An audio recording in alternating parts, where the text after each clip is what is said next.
Hey Facebook fans, Pastor Sullivan here answering your questions with ATP, Ask the Pastor, and today we've got one about marriage, the church, and the state, something that's very thought-provoking, I think. This person asks, Dear Pastor, does the church need to be involved with the state in the matter of marriage?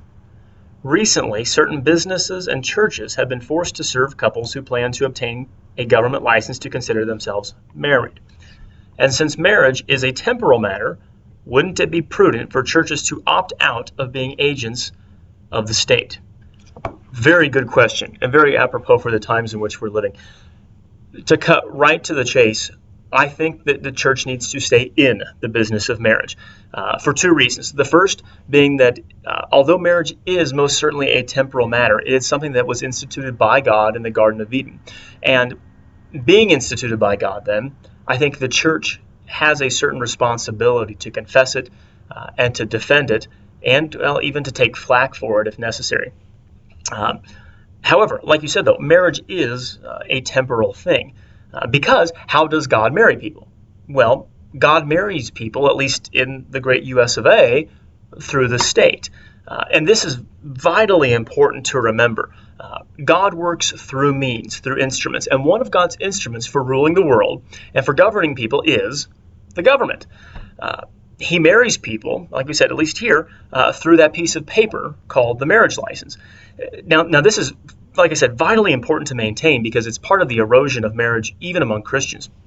There's a lot of talk about being married in the sight of God, being spiritually married, all this sort of thing.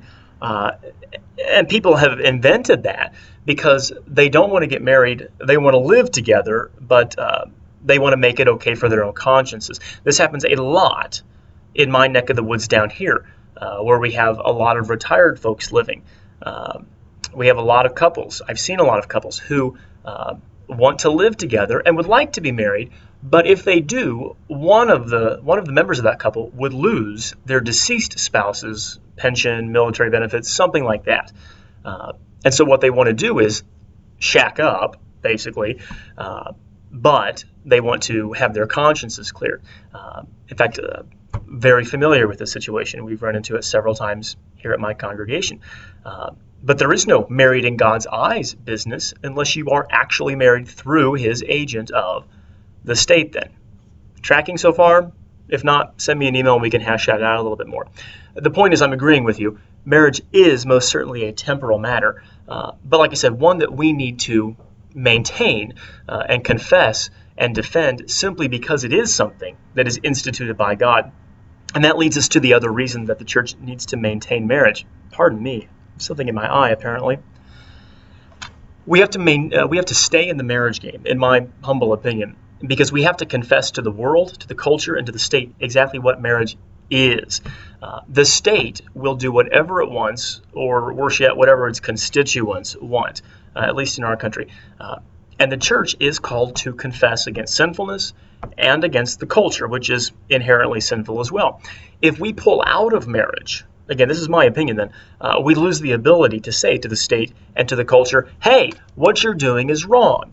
Scripturally, we can show you over here, but not only scripturally, but using that thing they call natural law. According to natural law, homosexuals are precluded from the estate of marriage. One of the, if not the chief reason for marriage is procreation. Can a man and a man procreate?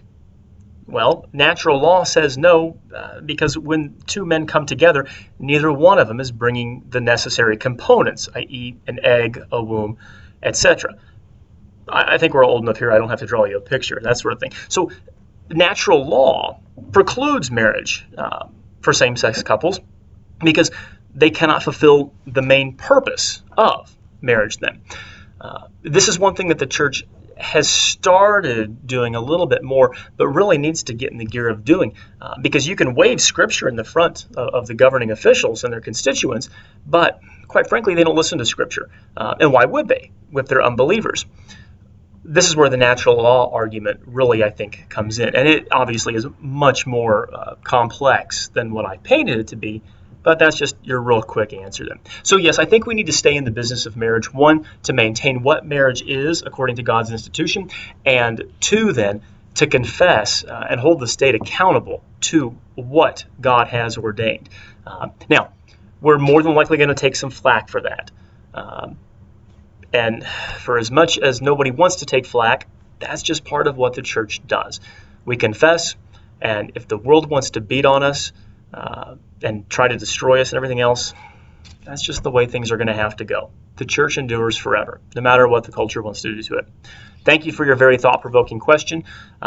Please send any questions or comments you have to atpholycross@gmail.com, and we'll respond to them as soon as we're able. Thanks a lot. Bye.